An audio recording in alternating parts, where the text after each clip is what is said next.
Welcome to the Music Tech Teacher podcast. Music tech tips, lesson ideas, advice, news, and interviews, especially for music teachers. Brought to you by midnightmusic.com.au. Hello and welcome to another episode of the Music Tech Teacher podcast. I'm Katie Wardrobe from midnightmusic.com.au, where I help music teachers use technology effectively in music education.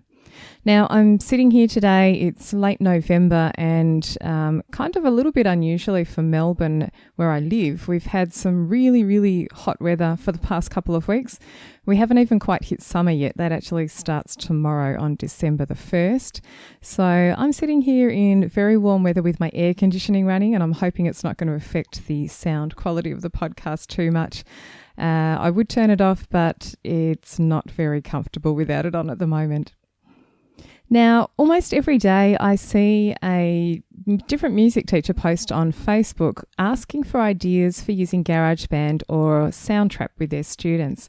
Now, many teachers find themselves either with Macs that have GarageBand already installed, or their school or district has perhaps decided to go down the path of using Chromebooks, and they might have Soundtrap, which is an online software application which does roughly the same type of thing as GarageBand.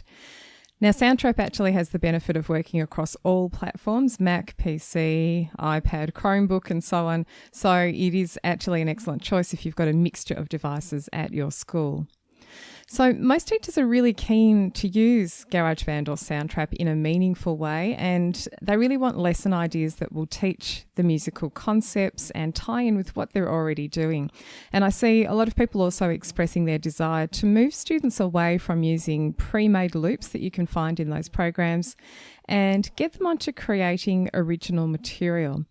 So in today's episode, I wanted to cover a few things. I thought I would talk about how to get started using GarageBand or Soundtrap with your students.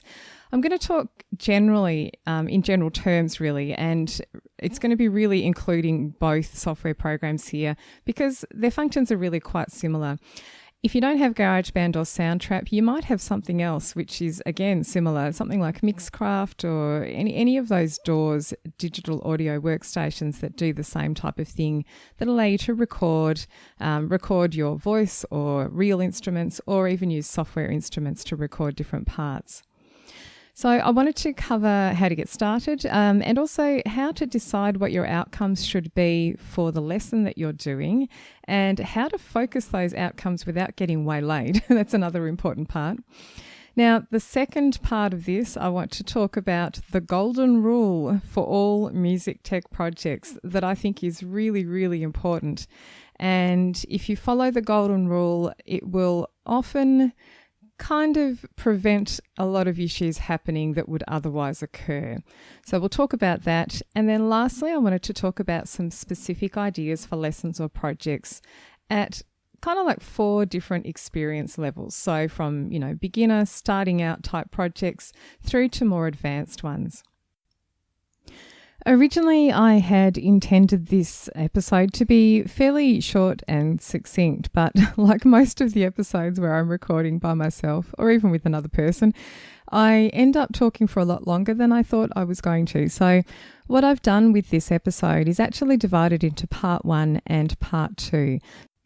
You'll hear today part 1 of the ideas for using GarageBand and Soundtrap, and in the follow-up episode, which will come out next week, you'll hear part 2.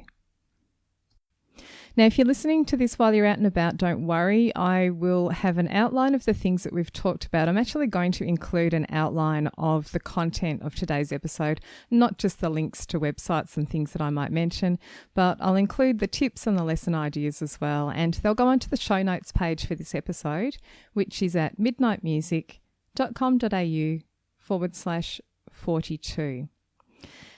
There will also be a few links to a couple of free example lessons that I've got on my website that you can do with your students and some follow-up reading too. So first of all, getting started. Now, it's really important to think about your educational outcomes first. I think a lot of us get caught up in, I've got this new software program, I'm pretty sure I could use it in a meaningful way. but I don't know how to use it. So I'm just going to go and learn how to use the software program first. And then often that becomes the lesson for the students, how to get started in GarageBand, how to start a new project and so on. I really think it's important to kind of reverse that a little bit and think more about the educational outcomes that you want to achieve in the lesson first. Learning the software will kind of come alongside that, I find. So if you choose some kind of project with musical outcomes, then the learning of the software program will sort of happen naturally as you go. And that's both for you and for the students too. So it's really important to define those outcomes early on, and I kind of put these into two areas here. There might be musical outcomes for the project, so musical and educational type outcomes. But then again, there might also be some technical outcomes that you want to achieve. Now, the reason for having the tech skills in there is that having a good grounding in some basic music tech skills, especially in the first early projects that you do, can mean that you can then get students onto more advanced things down the track. And they're going to need those tech skills when they do the more advanced projects. So in the early times, you might be focused more on the kids learning the tech skills than you are on the music side of things. But I think you can incorporate both all along.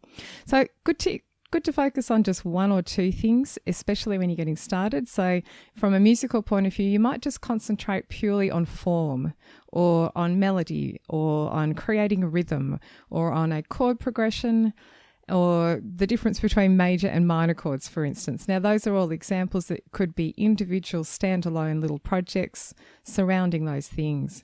Then the tech skills that I mentioned as well, that might be another part of the project that you're doing.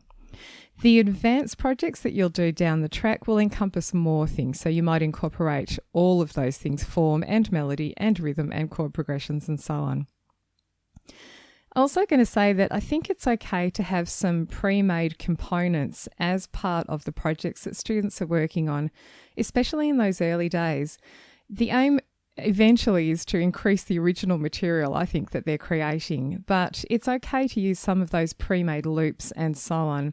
And I think you can use them to your advantage and basically take advantage of them around what the focus is for you for the lesson. And over time, students are going to pick up a wider range of music producing techniques, and that's going to really help them down the track. So when talking about starting simple, I'm thinking easy, quick projects. And in fact, when I've worked with students in the past and when I run workshops with teachers, this is exactly what I do. I pick the first thing that we're going to do is going to be a quick and easy project. Having said that, everything should have a purpose, I think. So I don't personally do one of those open up the app and play around and do what you want for an entire lesson.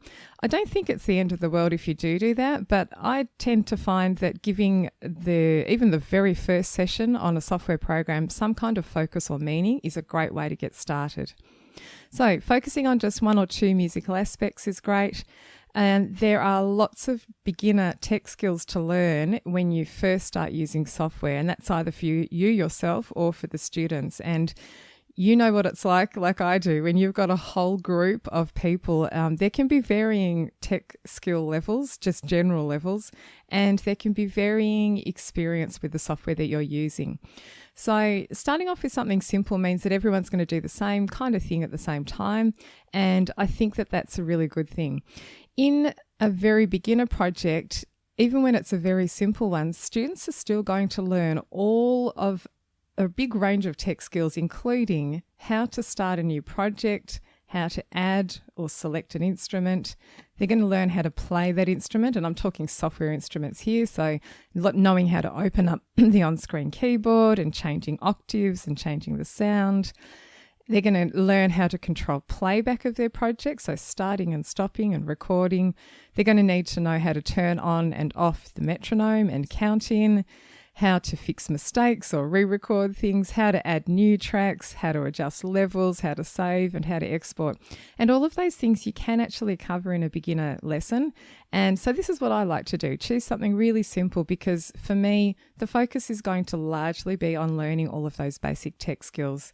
And we'll also have a couple of musical outcomes in there as well. The thing that I've found over time that has become very apparent is that If it's the very first time you're using GarageBand or Soundtrap with your students, everything is probably going to take longer than you think it will. So I can often devise some kind of project which I think is a really quick one, and in my head it might only take 20 minutes, and for me personally it would probably only take 10 or 15 minutes to do. But when you do it with a group, that's going to be a full lesson, like 40 minutes worth of material. So just be warned that that's probably what's going to happen, and that's okay. Embrace that and know that this is going to be the basis of lots of other projects that you're going to do in the future. Now, before I get on to talking about very specific lesson ideas at different levels, I want to talk about that golden rule that I mentioned in the introduction. Now, the golden rule here of everything you're going to do with music tech is to do the entire project yourself from start to finish before you do it with your students. I cannot emphasize enough how important this is. It's still something that I do every single time I'm doing a new project with a group of people, and I still even do it with all of the projects that I've done over and over and over for years and years. If I haven't done something for a little while, or I haven't opened the app or the software for a little while, I will still do it ahead of a workshop or with a group of students, just because it helps me to realize what are the things that might go wrong for people. What are the things that went wrong for me? If it goes wrong for me, I can be pretty sure that some of the people in the group are going to have the same problem. Is there anything that's a surprise? So this is a really good thing. Sometimes I think in my head, yep, we can do this, this and this. And when I go and do it in practice, I find, oh, actually, no, the software doesn't work like that, or it doesn't have the feature I thought it did. So going through and working out what are those things that you were surprised by, that's a great thing to do. And just it heads off all those issues at the pass.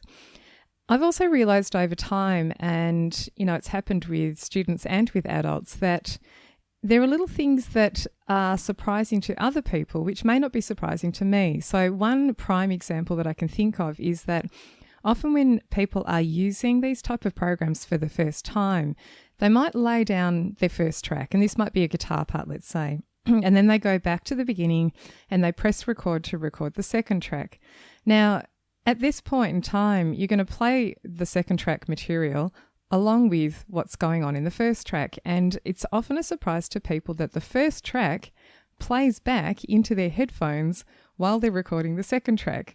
Now, to me, that's not something I thought was surprising or unusual when I first started doing this sort of stuff, but honestly, a lot of people are shocked by this and put off by it. So, when I demonstrate things to a group of people, I will often say, and when we record the second track, we're going to hear the first track playing along at the same time.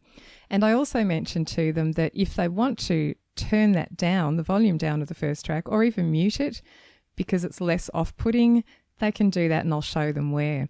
Now, I know to say that ahead of time because I've had this thing come up in so many instances. So those sorts of things, when you do the whole project yourself, those are the sorts of things you might pick up. Now, when you do it yourself from start to finish as well, you might find that some things are quicker to do than you thought they were going to be, and more likely is that it's slower to do than you thought it might be.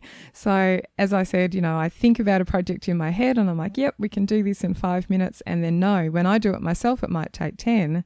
And if it takes me 10, it's going to take a group of people probably double that time. So just be aware of how long it takes you to do different things.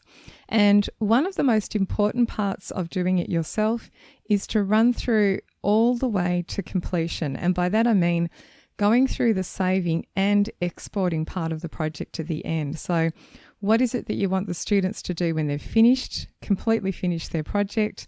Do you want them to save it into a particular location? Do you want them to export it as a certain type of file? If it's a GarageBand project, maybe you want them to export it as a WAV file or an MP3 file, some kind of audio format, and then they're going to save it somewhere. Or do you want them to airdrop it to you? Or if you're on Soundtrap, are they just going to send it to you as the teacher? You can kind of do that internally because it's an online tool. So all of those things are really good to work out ahead of time. It's going to save you time and headaches when you're running it with the class. My last tip with this is when you do the project yourself, write down the procedure and save it somewhere. So you may think that, because you've run 2 classes in 1 week, that you are never going to forget ever again how to do this thing. But I can guarantee that when you don't do it for another few weeks and you come back to it with a different group of students, you're going to think to yourself, I can't remember what I did last time with this, or where did I save it, or how did we export, or what was the smoothest workflow. I can highly recommend writing down, even just dot points, what you've done and how you've done it and where you've done it and all of those things. Save it somewhere really good. I do this. I save everything into my Google Drive account. I used to use Evernote a lot. You can still use Evernote. But most things I save into Google Drive, and I've got it handy anytime, anywhere. Super, super useful. This episode of the Music Tech Teacher podcast is brought to you by the Midnight Music community. The Midnight Music community is an online space for music teachers who'd like help using technology in their music lessons. There are online courses, video tutorials, lesson plans, music tech news, and professional development certificates are provided for any training that you undertake. I'm inside the community every day, personally answering members' questions and sharing tips and ideas. The best thing is that you get to connect with hundreds of other music teachers just like you and share your own experiences and occasional music tech frustrations. For more information and a special joining price just for the listeners of this podcast, visit midnightmusic.com.au/podcast offer. That's midnightmusic.com.au/podcast offer. Now, before we jump into the actual lesson ideas, I promise I am getting to them. I think I've said before we jump into them a couple of times now. I just want to talk a couple of tips for the running of the lesson. Now, you can run a music tech lesson in multiple ways. My general way of doing things is that I have my computer plugged in to a data projector and to speakers, and I tend to most of the time show a bit of the project, and then everyone has a go at that part, and then I might show the next bit, and then everyone has a go at that part. I don't show too much at once because people will not remember it, so just little snippets and then get everyone to go and do their own one. Sometimes, however, I do find that it's easier to do a play along with me type lesson. So sometimes you go along and do the same thing at the same time. I find that I only do that for bits and pieces, little sections of the lesson, particularly something like the last part where you're telling people where to save or how to export and so on. It's kind of easier just to get everyone to do that at the same time simultaneously if you're all ready to do it at that time. As I mentioned earlier, everything takes a bit longer than you think it will, and it's really good to leave enough time for students to do their bit. So if you have shown something and then you get the class to do their bit, and they're working away on their computers, they need a little bit of time to just get their head around things. And if you've been looking at the software a lot, you're probably very familiar with where to click and where to drag things or where to move stuff. People who are really new to the software are kind of like immersed in this new experience, and it can be hard to find things quickly. So that's how I've treated it. And the other big tip that I can recommend is that when I'm working, I tend to show a little bit and then, get students to do stuff. And then at the end, it's really good to be able to show everyone your finished version of the project. I tend to hold that off till, kind of near the end because I don't want to influence people's creative choices by what I've done. But it is really good to have one that you've prepared earlier, particularly if you're kind of showing them a best case example. That's not quite the right word, but you know what I mean. Showing them some sort of example is a really great thing. I have completed versions of every project that I am doing in a workshop, even if I can create it alongside everyone in the lesson time or in the workshop time. It's really good to have that finished version because you'll often find you need to go and float around the room and help people with different bits and pieces. So you can come back to the front of the room towards the end and say, look, here's the version that I've prepared earlier. And it's a really great thing just to be able to show that. Okay, let's get on to some lesson ideas. I'm finally up to this point. Now, I'm referring here to GarageBand and Soundtrap, as I mentioned. And for GarageBand here, I'm kind of referring at the moment to the desktop version. But realistically, most of the things that I'm going to talk about will work on the iPad version as well. Soundtrap as well. If you don't have Soundtrap and you've got PCs or Chromebooks, other options include things like Mixcraft or Soundation. And all of these ideas will work on all of these software programs. I've really chosen GarageBand and Soundtrap because they are the ones that I see mentioned the most when I see this question pop up on Facebook and so on. Okay, so level 1 kind of projects, easy things. Let's talk about those to start with. Now, I like to do just a project with 1 or 2 tracks, maybe up to 3 tracks in total, and keep it really short. So the first projects that I do with a group of people are only around 8 bars long or so. You can go longer, of course, and sometimes you might be talking about form, in which case you may end up copying and pasting chunks of music which give you a longer piece, but starting short is a really good thing to do. Now, a simple idea that I've done a lot and has been really popular, with people who have been reading my blog, my website, is a simple rap-based activity. So creating some kind of drum pattern to start with is a really, really good project to do for students, and you can do it in so many different ways in both Soundtrap and GarageBand, and even this can have different levels in it. You can kind of do the ready-made version of creating a drum pattern, which might be using a loop or something sort of pre-made, or you can get students to record their own from scratch.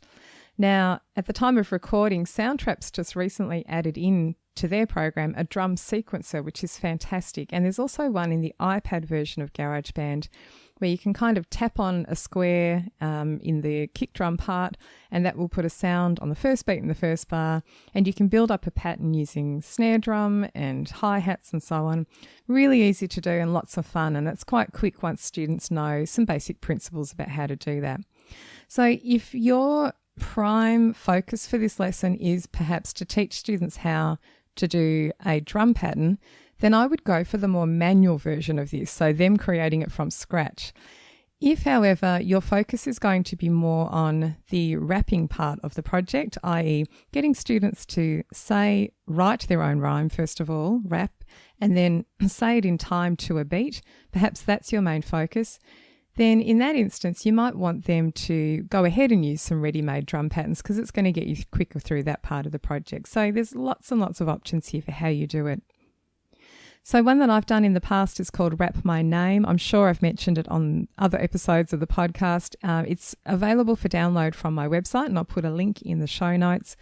And basically this one gets the students to create a simple drum pattern for 8 bars. There's a template rap that they can fill in the gaps for, and it's all about themselves. So they're going to say something about themselves and something they like. And there's a pattern here which is worked out ahead of time. And the reason for that is you may not want to spend your class time on the creative writing part of it, but you might want them to get more quickly onto the recording the rap part of it. So that's a really basic, great first project. It just teaches a few things. So if you're doing this where you've only got the drum pattern and the rap, you will also get the students to learn all those other things that we talked about earlier in terms of tech skills. So to do this, they're going to start a new project. They're going to add a drum track. They're going to record the drum part. They're going to add another track, which will be their voice. So that'll be like a microphone or an audio recording part. Then they're going to work out how to record their voice and do that well.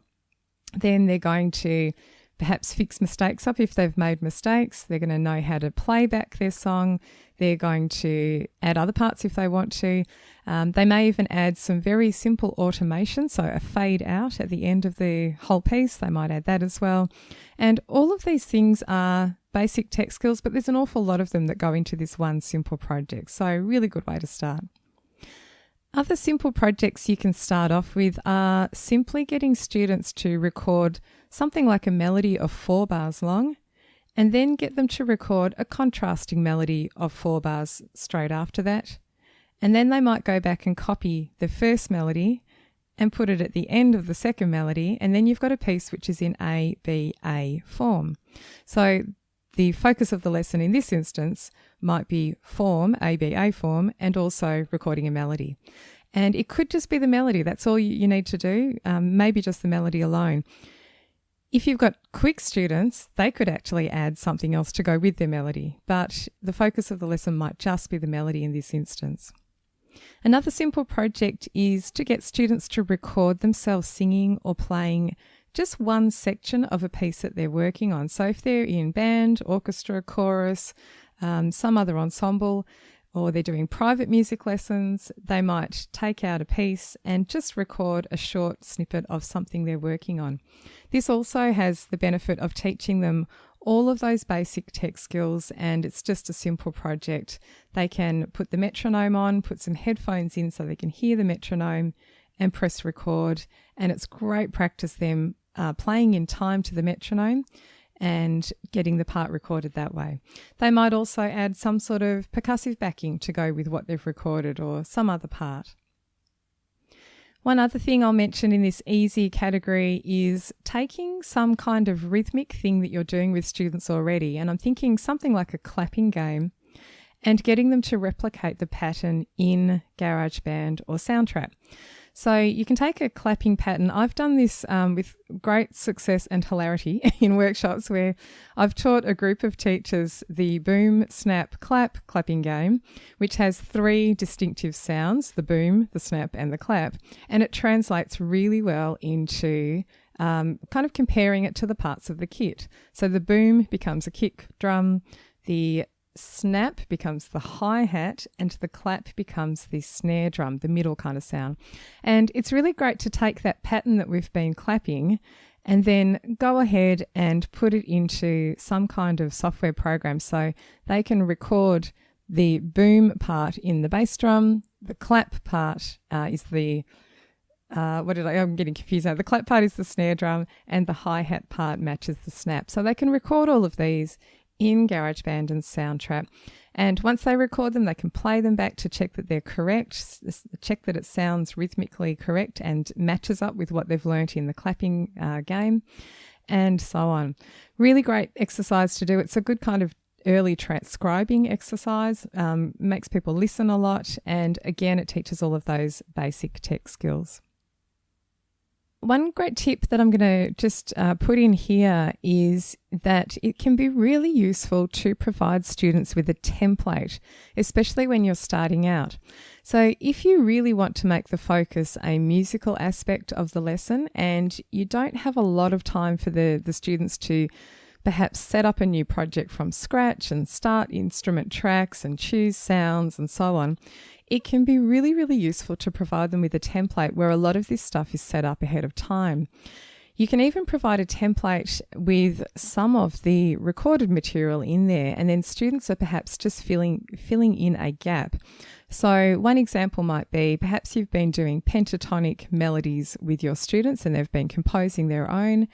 You might provide them with a template which has perhaps 2 bars or 4 bars already recorded, and then the same 4 bars at the end, and then in the middle there's a gap. There's an empty 4 bars where the students need to create their own melody using the notes of the pentatonic scale.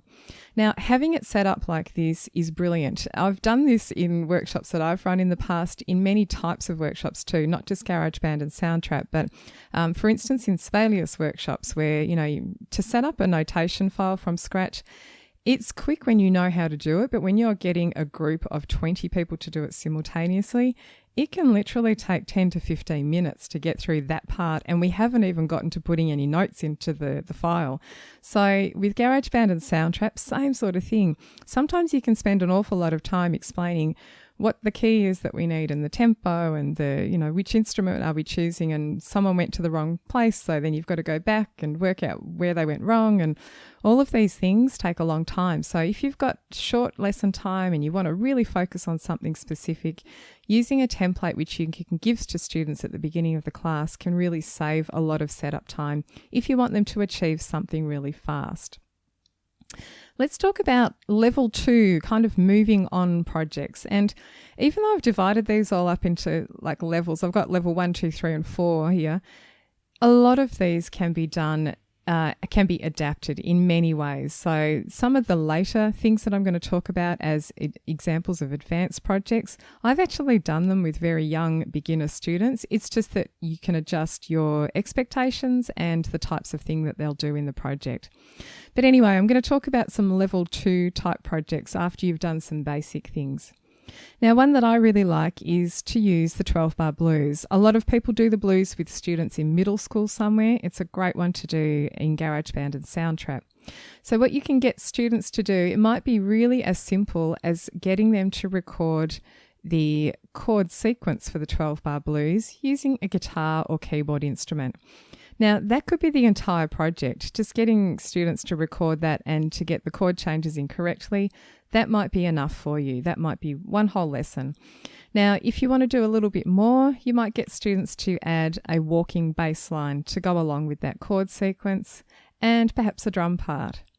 Then if you've got a bit more time, and particularly if you've got some students that work quite quickly or who are more advanced, you might get them to add another track, which is like a melody or a solo track, and get them to improvise something using the blues scale. Now, even beginner students can do this. They can just be shown 3 notes of the blues scale, or 2 notes even, and they can just stick to those couple of notes and create some sort of improvised melody over the top of the backing that they've created. More advanced students, of course, can use the full blues scale and go for their life.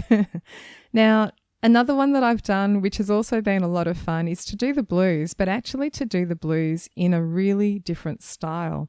I call it the Dubstep Blues or Tango Blues, depending on which group of people I'm working with.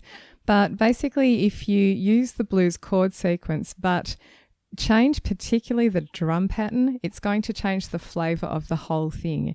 And you can really get some interesting types of arrangements. And it's a great way to actually introduce arranging and talk about what it is in the arrangement that really affects the way the piece feels. So even by simply changing the drum pattern, you can get a really different sounding blues sequence, and that can be lots and lots of fun. I've done that a lot in both the desktop version of GarageBand and the iPad version as well, where we've used the smart instruments to do that. And it's just been a great success. It's a really different way of looking at the blues. And it comes quite well at the end of, a unit of work where you've been performing the blues, you've talked about the chord pattern, you've played it on guitars or on keyboard. Perhaps you've, discussed the chord sequence itself. Perhaps you've discussed improvisation. You've looked at the history of the blues. And this might be something that you do at the end, for a bit of fun, but also it's a creative project. Now, other next level type projects in this area may actually be more storytelling type activities. This is also something I found has gone down really, really well, is to do some kind of storytelling activity. I've done a few different things here. One is that you can get students to choose some kind of children's story or a poem. I'm actually going to do, the next time I do this, I'm going to use Dr. Seuss, part of a Dr. Seuss book, just, maybe a page or 2 out of Hop on Pop or something. They're very long. You wouldn't want to use the whole thing, but just using a short section where it's kind of fun and maybe a bit rhythmical. Some of those storybooks as well for children that have great play on words, a lot of sound words in them. There is a series, and the name escapes me at the moment, but I know some of you will know what I'm talking about. Taking some of those books or even interesting poems and getting students to record those in GarageBand or Soundtrap can be a fantastic activity. So they can start off by just recording the story or section of the story themselves. And then after that, they can add tracks and record sound effects or even mood music if they're up to it to go with the story that they've created. This is a fantastic group project where you might have one student is assigned as the narrator, one student might be assigned the person who's making the sound effects, creating the sound itself. Another person in the group might be assigned the music producer kind of role where they're the one operating the microphone that the students are using. So great type of project to do. And I really like this project or ones like it because it can lead really well down the track into things like film scoring and radio shows, which I'll talk about a little bit later. So a great one to do. Now, I know a number of schools actually do this idea where they record a children's story, and they get the students who are perhaps in, year 5 or year 6 to do this, and then they record those stories for the younger students at the school. So this is a really nice way to create some kind of connection between the older and the younger students. Now, in similar way, I've done another project which I've called Nursery Rhymes Recut, where I took a nursery rhyme. The one I did was Goldilocks and the Three Bears, and I rewrote it as a news report. So in my news report, actually, the bears were the innocent people, and they had someone break into their property and eaten the porridge, and the person was last seen, and she had, golden hair, and she was seen fleeing the property into the nearby woods. And so I wrote this story around the concept of the Goldilocks and the Three Bears story, and made it a news report. So this was lots of fun to do. And then I started thinking about all the other nursery rhymes and how I could turn them around and make them into news reports too. But what I did was basically record my voice saying the news report, and it's really quite short. It's about probably 1 minute long or so, and then added introduction music and outro music and some sound effects or stingers, those little quick chords that happen in a news report or in a radio show, just to kind of emphasize something. Lots and lots of fun. The other thing that you can do with both these nursery rhyme idea and the story or poem idea is that when students record their narration, one fantastic thing to do in terms of learning a new tech skill is that they can select part of their speaking track, and actually change the sound of their voice. So this is really quite easy to do. You can select a portion and then add some effect to your voice. So a speaking voice, which is a child's voice or a female voice, you can add an effect to make it really low. So when I did the nursery rhymes example, I had, the father bear said, "Who's been eating my porridge?" And I just selected that part of my recording and I dropped it down an octave or two, and then suddenly it sounded very low, like a man's voice, and very gruff kind of sounding. I did the same thing with the baby bear voice. I pitched my voice higher and it kind of sounded like a chipmunk effect. So that can be lots of fun. You can do some really great effects in these programs, and it's just a simple and easy way to get into the tech skills. In a similar way, same type of skills, you could choose to do a podcast. And a podcast, like the one you're listening to, can be about anything really.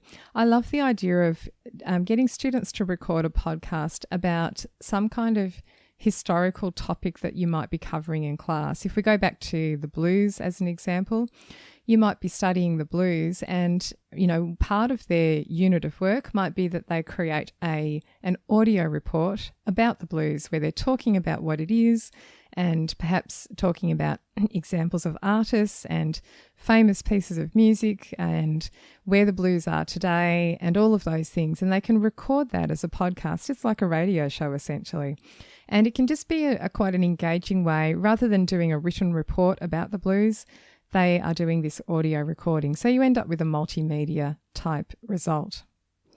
Now, in the next episode, I'll be following up with part 2 of this series, and I'll be talking about some more ideas for using GarageBand and Soundtrap with your music students. The Music Tech Teacher podcast is hosted by me, Katie Wardrobe. You can find more information and links from today's episode at midnightmusic.com.au/42. Thanks for listening, and I'll see you next time.